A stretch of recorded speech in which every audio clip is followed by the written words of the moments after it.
一個男人向你上交財政大權嗰一刻，咁就代表佢已經係徹底放棄抵抗。呢個係一個好大嘅信號，就講明呢個男人已經係的起心肝，下半生就諗住同你好好過日子㗎啦。佢已經係將佢條命根交咗俾你。如果佢真係做到呢一步嘅話，我都建議女人你都應該水泥封心，下半生好好地同佢過日子。其實男女之間談戀愛結婚，應該喺一開始結婚之前就要約定好，結婚之後佢要將財政大權上交。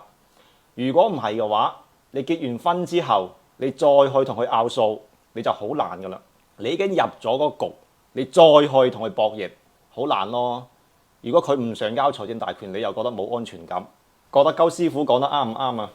各位姊妹，如果你哋喺感情入邊、婚姻入邊有任何情感問題，可以過嚟揾鳩師傅傾訴下。